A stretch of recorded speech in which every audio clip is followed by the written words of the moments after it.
हम हरगिज इस बात को बर्दाश्त नहीं कर सकते कि बंगाल के मुसलमानों की इंटेग्रिटी को कोई क्वेश्चन किया जाए। हमारा मानना है कि जब तक अल्पसंख्यक समाज के एक इंडिपेंडेंट पॉलिटिकल लीडरशिप नहीं होगी, ये जस्टिस उनको नहीं मिलेगा। हमारी कोशिश एक ही है कि एक मुस्लिम एजेंसी बने, और मुस्लिम एजेंसी पॉलिटिकल एजेंसी बनेगी तभी तो अच्छा फायदा होगा। इंशाल्लाह अच्छी उम्मीद है। हम अपनी पार्टी के कैंडिडेट्स की कामयाबी के लिए आए हैं और 3 दिन हम रहेंगे यहाँ पर। मेरे ख्याल से 6-7 विधानसभा उसमें कवर होंगे। फिर सेकंड फेज के लिए भी आएंगे, कोशिश कर रहे हैं। हमको उम्मीद है कि अब की बार हमको कामयाबी मिलेगी। सर, हुमायूं कबीर ने आज कहा है कि टीएमसी का साथ मीम का अंडरस्टैंडिंग है, इसीलिए इलेक्शन से पहले स्टिंग ऑपरेशन करके उनको बदनामी किया जा रहा है। आज कहा है। अब वो देखिए, हमको कभी इनसे जोड़ देते, कभी बीजेपी से जोड़ देते, कभी टीएमसी से जोड़ देते।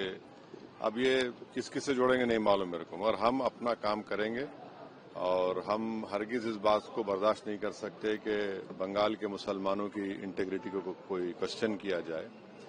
और यहाँ पर 50, 55, 60 साल से सेकुलर गवर्नमेंट ही रही है, मगर जो अल्पसंख्यक समाज मुसलमान की जो स्थिति है, जो खुद गवर्नमेंट का डेटा बताता है, वो बहुत खराब है, बुरा हाल है। एजुकेशन ले लीजिए, सोशली देख लीजिए, इकोनॉमिकली देख लीजिए।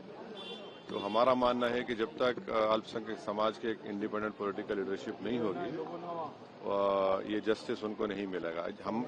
हमारी कोशिश एक ही है कि एक मुस्लिम एजेंसी बने, और मुस्लिम एजेंसी पॉलिटिकल एजेंसी बनेगी तभी तो अच्छा फायदा होगा। तो जॉइंटली कैंपेन का कोई संभावना है जी? जॉइंटली कैंपेन का किससे? हुमायूं कबीर के साथ। अब हम छोड़ दिए उनको, बोल दिया आपको, ताल्लुक ही नहीं हमारा भी। योगी आदित्यनाथ का एक योगी आदित्यनाथ का एक बयान आया सर, उन्होंने कहा इस भूमि को अराजकता की भूमि ममता बनर्जी ने बना दिया है, जबकि राष्ट्रवाद की भूमि है। ऐसा है ना कि ना बीजेपी ना टीएमसी मुस्लिम पॉलिटिकल एजेंसी को बर्दाश्त करते हैं। तो हमारी कोशिश ये है कि इंडिपेंडेंट एक मुस्लिम पॉलिटिकल लीडरशिप बने, वही हमारी कोशिश है। और क्योंकि ये सब ये चाहते हैं कि हमको वोटर की तरह देखा जाए। एमआईएम मीम पार्टी ये कह रही है कि आप सिटीजन विद राइट्स बनिए, और उसके लिए हम कोशिश कर रहे हैं। यूसीसी को हर रैली में ममता बनर्जी बेहद खतरनाक बता रही है जनता को संबोधित करते हुए।